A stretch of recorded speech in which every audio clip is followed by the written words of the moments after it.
Hey, what's going on, guys? The Horror Man back putting a positive spin on Godzilla 1998.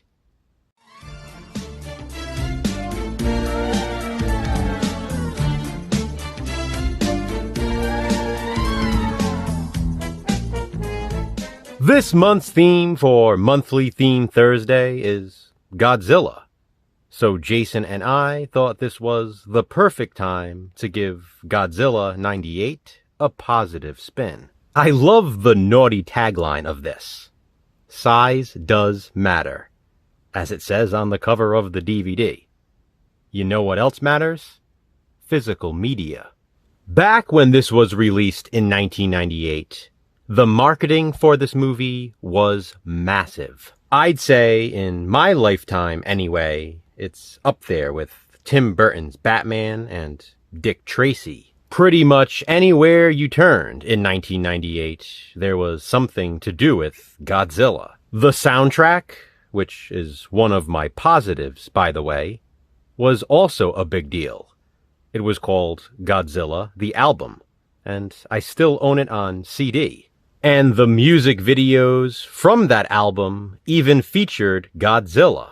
You had Heroes by the Wallflowers, Come With Me by P. Diddy, who was Puff Daddy back then, and Brain Stew by Green Day. That rendition even featured the Godzilla roar. Restaurants had Godzilla promotions. I specifically remember the Godzilla Taco Bell commercials. This American reboot was marketed to the max. I saw it in theaters myself, and it was a blast on the big screen. Despite all of that, though, Godzilla 1998 currently has an IMDb score of 5.4 out of 10. A lot of people do not like this one, and hate a lot of things about it. By the way, with Ferris Bueller himself as the star, Matthew Broderick, I like to call this movie Broadzilla. Now, I could stand here and tell you the things people don't like about it, but this is a positive spin. So I'm going to tell you what I do like about it. I already mentioned the soundtrack being a positive. I like the opening credits, which I feel act as sort of a bridge between the original Godzilla and this Americanized reboot. The cast is fantastic in this. I mentioned Matthew Broderick. There's Leon the Professional, Jean Reno, or is it Jean?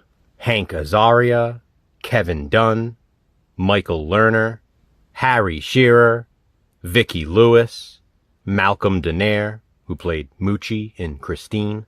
And then there's Maria Patillo, who I think is absolutely adorable in this. The opening attack in the ocean is pretty awesome. I like that the name Gojira is still used, even though this is an American remake. It's funny later on in the film when Audrey, played by Maria Patillo, says, "It's Gojira, you moron." She literally corrects him for saying Godzilla. First seeing the massive footprint was really cool. I love the fishing scene on the dock when Godzilla makes his way out of the ocean and begins stomping around the city. There is so much carnage in so little time. And speaking of time, I'll address the elephant in the room now, or should I say, kaiju in the room. This movie is nearly 2 hours and 20 minutes long, making it the longest of all the Godzilla films. Even with that extensive runtime, it's very fast-paced. It certainly doesn't feel as long as it is. There are a lot of timestamps in Godzilla 98, making it a 90s time capsule. There are, of course, the Twin Towers, since the film was set in New York City. On a lighter note, you can spot Barney on TV in the background in one scene. There's a Blockbuster sign in Madison Square Garden. Maybe the coolest 90s relic, though, is the Josta Soda sign. Remember that stuff? The film is shot really well. There are some really nice shots, in fact. Another positive is when we get the first clear look at Godzilla's face. I personally like his look in this. I know it's different, and a lot of people don't like that, but this is a reboot or remake, so he should look somewhat different. And let's be honest, he had a different look in many of the Godzilla films. So what's the problem with this one? The giant eyeball in the tunnel scene is really cool. Speaking of tunnels, I also like the subway tunnels sequence. I think it was a really bold move to kill Godzilla with nearly an hour of the movie left. For me, that's another positive. The first time I watched this, it was very unexpected. And it had been a long time since I had watched this, so I had forgotten about it. When it happened this time around, I thought, wow, that's right. They did that. Of course, later on, well, you know if you've seen this. I love the look of the Godzilla eggs. They're very reminiscent of the Alien films. This is, of course, followed by the hatching of all the baby Godzillas. They definitely do not resemble the original son of Godzilla. I can tell you that much. But many people didn't like the look of the son of Godzilla.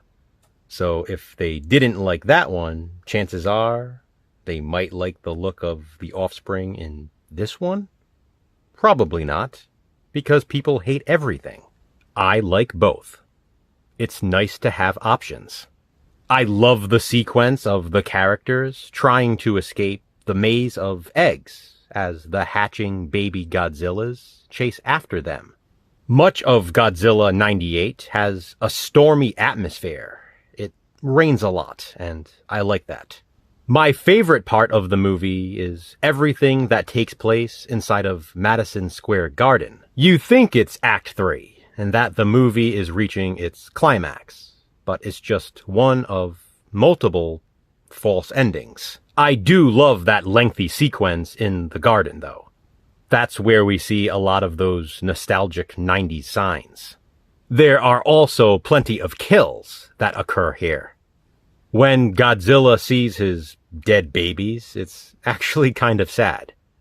And then it's especially sad when we see the light in his eye go out. And then obviously, the last positive I want to mention is the final scene that sets up the sequel we never got. How come, you ask? Oh, because people are negative. Listen, Godzilla 1998 is mindless entertainment. It's just a fun popcorn flick. But you don't have to agree. This is just my positive spin. Please be sure to check out Jason's as well to hear his thoughts. How about you? Do you hate Godzilla 1998? If so, why? Comment below and let me know. But please, be respectful. Come on, guys. We can be heroes. Just for one day. To which hated movie will we next give a positive spin?